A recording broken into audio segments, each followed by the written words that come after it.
Tag TV and Tag Radio be seen and heard by both technology users and technology producers throughout the state of Georgia and around the world. Low cost, big benefits, powerhouse online branded video and audio has arrived. Tag TV, Tag Radio, there's a lot more to know. This edition of Tech Talk is brought to you by GlobalSpeak.com, new media consultants, corporate video and audio communications, video and audio production and distribution, live and virtual event production. Tag TV and Tag Radio is a service of GlobalSpeak.com, creatively delivering powerful marketing, video, and audio solutions. Did you know that Metro Atlanta is witnessing a surge in data center building investment? That's right. Reported by the Atlanta Business Chronicle, a recent article stated that the investment has put the market on the cusp of becoming one of the nation's top tier.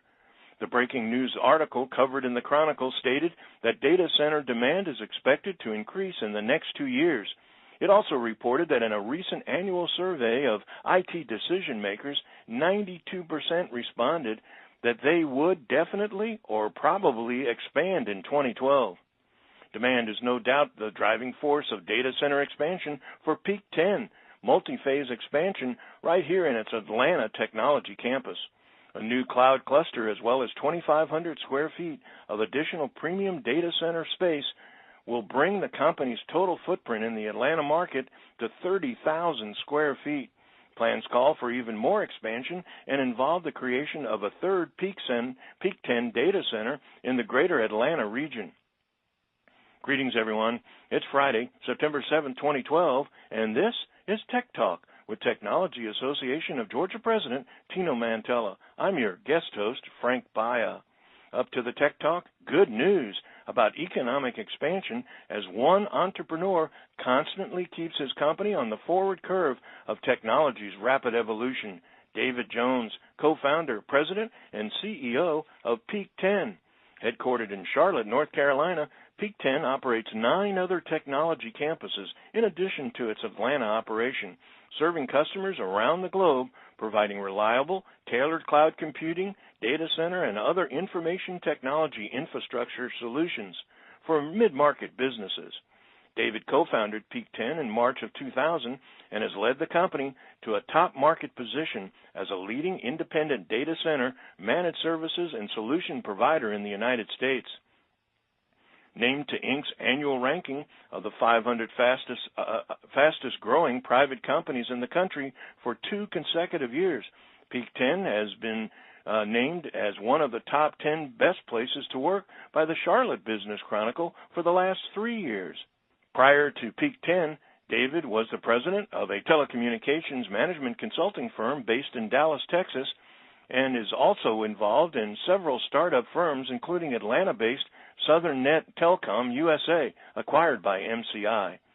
Our Peak 10's capital investment in data center infrastructure and cloud technology in Atlanta and sister markets and insight into our future economic growth, we gain the insights on positioning strategy that could just make Peak 10 a significant business engine and Atlanta a data center top-tier market as we Tech Talk with Peak 10 co-founder, president, CEO, and bold visionary entrepreneur, David Jones. David, welcome to Tech Talk. Well, thank you. Great to hear from you. Lots of exciting things that are happening at Peak 10. I'm sure that we'll cover a lot of those in our conversation today. Mostly I'm interested in some of your perspective from a thought leadership position. I'd say that you guys are in the trenches where it's all happening. Big buzz right now, cloud and cloud services, and one of the things we often talk about here on Tech Talk is that semantics don't keep up with the terminology don't keep up with the technology. Clouds have been around in some variations for a while, but in its new incarnation, it hadn't been all that long.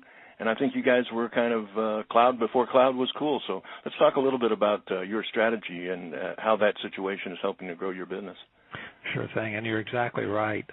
Although cloud has been around, the terminology seems to have been around for a long time, we still view that the technology is somewhat of an infant, certainly not an adolescent in its growth.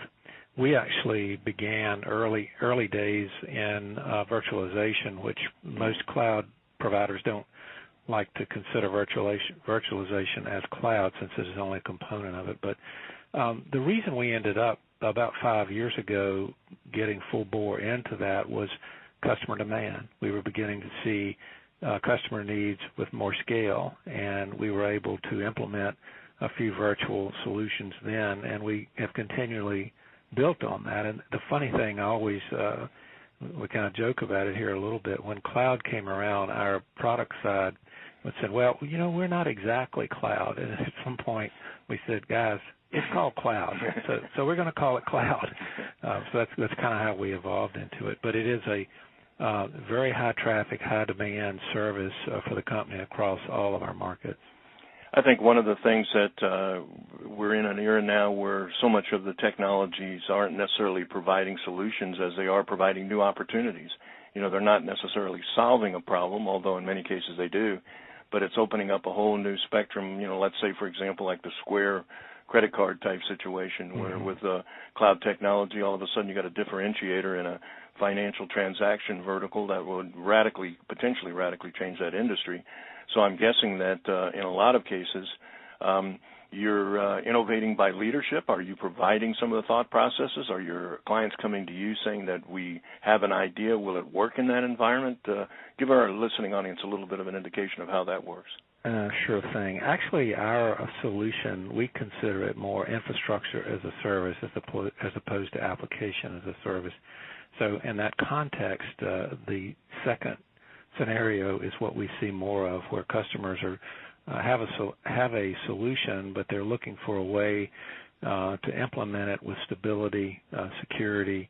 In other words, it's a mission-critical application for them as opposed to a test and dev environment, which tends to be more on a public cloud scale, if you will. So we see, it's just monthly, we see new services, new applications coming at us with a need for that space and capability. And we do a little bit of risk-taking, I guess you'd say, with some customers, because our customer base tends to be mid-market as opposed to the Fortune 500, for example. So we do see a lot of new trends, new technologies coming on the application side.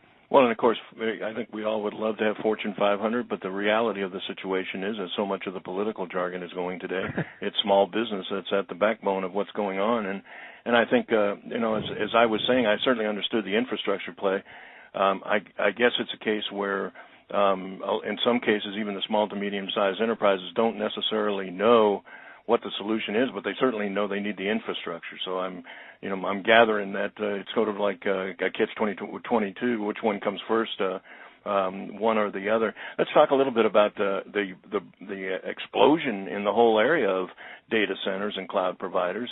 How do you differentiate yourself? I mean, is there a way to differentiate yourself in amid all of the growth that's happening? I think there is. If you look at the markets we're in, they tend to be markets where there's a high enterprise growth, and that's one of the things that we've looked for when we've picked a market to be in. And every market of our 10, we continue to see growth in demand, which has been a very consistent aspect of the business, which goes back to your previous point, that mid-market is where the growth really occurs on a consistent basis. So what we've continued to see is more demand for that. Now, we don't build monolithic data centers when we build them out. We have a very scalable modular build-out. So we have a lot of announcements going out about expansion, one recently last week in Atlanta. But every year we're adding 2 to 3 new data centers in the 12 to 15,000 square foot size. But we have that template down so well that it's a fairly straightforward process for us, driven by demand, because as customers' needs grow, they have to see that there's a space that they can continue to have that growth into. So if you're not building, someone asked me the other day, why do you keep building? Why don't you just stop? And I said, well, if I stop, my customers are going to leave, because they need to be with a company that's going to continue to provide them the capacity and growth needs that they have. Well, I'm going to sound a little naive in this case, but does geographic proximity make a difference? It absolutely does, which is a misnomer in cloud from the customer base we serve. You would think with cloud it wouldn't matter where it is because it sits in a cloud, but when you get to a customer base that has a mission, go back to that term, mission critical need for space, power, and support, the relationship matters. Okay. So we're seeing very much that relationship is important. We have cloud infrastructure in 4 different markets today, and we continue to evolve that. Those markets have a higher percentage of cloud customers than the remaining 6. All have cloud, but it's ironic that you'd see the cloud relationship and being local does matter. You know, I think once you peel back the onion skin and really look at the quote-unquote infrastructure of our new ecosystem based on, the technologies that we're kind of talking about, fundamental is the ability to have that data center available to you for any kind of economic expansion or growth. So I'm guessing that in many cases it's a strong competitive environment, as you mentioned, that if you don't move, maybe your competitors will. But if someone doesn't move and provide that infrastructure, can that geographic proximity really keep up to its its global competitiveness? Let's talk a little bit about staying ahead in another arena, and that's in terms of products and services that you offer. Market leads you lead the market. Can you kind of mentioned you kind of are driven by the solutions that your clients are looking for, but maybe talk a little bit from a strategical standpoint how you handle that. Sure. Our product set, the core product set is pretty obvious, which is infrastructure, cooling, power, network services, a very redundant network capability across all of our markets. But where we continue to see growth, it has been, and go back to cloud again, and some of the applications that our customers need are specific to certain certifications. So we're moving very rapidly into cloud solutions that are specific to certain verticals, for example, HIPAA or PCI, or even some of the Security Exchange Commission requirements, because we carry certifications at every field.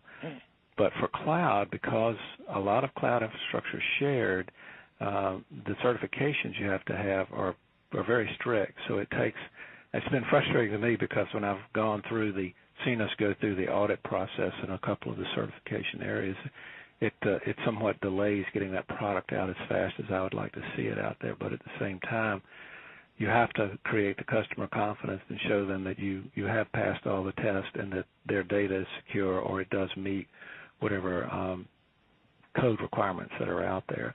That's an area we're seeing a fairly significant growth in, and it's only logical that it would go that way from a very completely shared environment as you would in public cloud to one that is more specifically dedicated to specific customer needs. Do you look at precedent or projection in terms of markets, and do you have some kind of I'm envisioning, to date myself, there might have been a time when you had a map of the United States with pins in it. I'm guessing you got a smart screen that you can expand and enclose like a political CNN board or something that is identifying where you are now and where you're going. But talk a little bit about how you identify markets for potential expansion. Do you mean geographically? Yeah. Mm-hmm. We've looked very much at markets, as I said earlier, markets that have a high concentration of enterprise growth. And if you look at the markets we're in, you can see that they very much tag along with that. We're in the top 50 MSAs, and we'll pretty much stay there. If you look at our footprint today from Louisville, Cincinnati down to Fort Lauderdale, there are not a great number of cities or metropolitan areas that we've not covered there. So we do continue to look westward and I guess you'd say northwestward, in that the mid-market or Midwestern states are very attractive to us when you look at some of the markets that fit the population of greater than 2 million. That's really the sweet spot for us. Now, maybe let's drift into something that most of us probably don't get a chance to really even think about in the battle for business and trying to retain not only clients, sometimes even retaining our own employees. Let's go into a little bit about values and culture. Big part of your operation. How does it play, and do you see it as a competitive weapon of any kind? Probably a poor choice of words when you talk about values and culture, but sure. No. I think it's probably the right word. I think companies today that don't have a culture that really encourages employee development. That's something we spend a lot of time on, and just in terms of not only the very basic things of teaching them to manage better, to manage people better, offering them the competitive training skills that they need to have. You always run the risk when you provide the training, the technical training for your staff, that they'll get picked off, and that happens. But you can't really prevent that. It is obviously, when you think about personnel in IT, it's still a very competitive market for people out there. It's settled down some from where it was 8-9 months ago. But the other thing that we concentrate on here is, as the founder of the company, obviously the culture is important to me. And our culture is really driven around the customer experience. And the way we continue to maintain and safeguard that is our executive team doesn't believe in you sit in an office all day. We're in the market, in the field, with our employees, with our customers on a regular basis. It's always kind of amazed me that guys and ladies that run companies can do it from one location. I've never been able to do that. We have to see where the pulse is, and also that the employees understand how much you really care about them and their customers. And with 10 markets, it's not easy to do, but we have an executive team that's most of them have been with me in excess of 9 years now, so we're pretty deep when it comes to that. Culture is critical. I'm seeing a undercover boss program in the future somewhere. I'm hard to be undercover because I'm probably the oldest employee in the company. I'm pretty easy to pick out. Shorts and flip-flops, that'll do. Yeah. Okay, well, you mentioned earlier, and I think I'd be remiss in not bringing it up, seeing how we are here in Atlanta and in Georgia. You talked about the expansion at the Atlanta location. Yeah. Maybe go into a little bit of detail about that. What's the most recent news, and can you identify a driver for it? Sure. I'll be happy to, and I'm glad you brought that up because your customers and the TAG folks that chime in or listen in to the TAG probably have seen this in the press. I know it made a lot of drum rolls last week. The irony was that the real driver to that announcement happened to be the expansion of Atlanta 2. What we have done is to better utilize all the capacity we have in there, we're cannibalizing some office space and opening up 2,500 square feet, which gives us a little more runway before we go into our second facility in Atlanta, which will be the third data center. And we're in the process right now. This is a bad thing to say over the radio, but we're in the process right now of looking for space or land. So I know I'll be getting a lot of calls, but we have been in that process for about 90 days. And, again, it's strictly driven by the consistent growth we've had in that market. We've been very successful in Atlanta since we first opened up there with a facility that already had one data center in it. We built a second data center and opened that about 2 years ago, and we've almost exhausted that. So by doing the expansion we're doing in the current facility, as I said, it gives us a little breathing room before we have to have a new data center. That building will be in the neighborhood of 65,000 to 70,000 square feet. Consistent footprint, again, it will be like a sister to the new building that we're opening in Charlotte in about 2 months. So it'll also have category ratings, different from the other facilities that we've been in, meaning that it'll be a higher rating, more investment going into that facility than we've previously done. Just because the market's changed and the demands are greater, it also allows us to pre-construct a lot so that as we continue to build the second and third module in that building, it improves our ability to get online quicker. But it's exciting for me because I have a lot of ties to Atlanta. Was in business there once before, and that we really do like that market a lot. It's a very competitive market, but as I said, we've continued to see very consistent growth there. Great team. They just work so well together there. When you talk about economic development in general, we think in terms of inbound investment, expanding existing industries. From all of our experience, everybody wants to be a crossroads, a gateway, the next new technology city. Mm-hmm. You mentioned some key factors like MSAs and enterprise being what you look for. is there a personality? Is there a culture that is really any different from a high-growth MSA that you could say, I'd identify, and I wouldn't ask you to put you on the spot, but that Atlanta is better than a Charlotte, or is more innovative, or is it, growing any more dynamically, or do you see it kind of as a balanced as the overall global economy, the United States economy goes? The best way I can answer that without getting in trouble. They're all good, especially if they have Big Ten offices. Let me tell you what one of the drivers are, and this may sound like a paid comment. The markets that we've done the best in and had the most engagement have been the markets where the chamber has been more involved and recognized where the growth really comes from. So we have seen that in Atlanta. We've seen it in Nashville. We've seen it in Charlotte. Cincinnati was a great market. I'm very much involved in the Charlotte chamber, so I've been able to translate that over to other chambers. That's a whole different fraternity there on the chamber side because they all know each other as well. But I would tell you the Atlanta Metro and the Gwinnett chamber have been phenomenal for us ever since the first day. And that's our team is involved with the chamber as well. So like I said, it sounds like a paid comment, political comment, but it's for the chamber or ad for the chamber, but it is something that makes a difference when you have. As long as you're not a direct competitor of Peak 10, the key is to look where there's a Peak 10 operation, and you'll know that's a growth market. Well, that's a compliment, and I appreciate that. But, in one part being facetious, but I think the other side of it is I think that's the case. Well, unfortunately, as good interviews often go in terms of interest and insights, time flies, and I appreciate the fact, and I know how busy you are with all the great things you're talking about, to take a few minutes out of your busy schedule, David, to join us today on Tech Talk. But thank you so much for the insights and the opportunity to have a chat.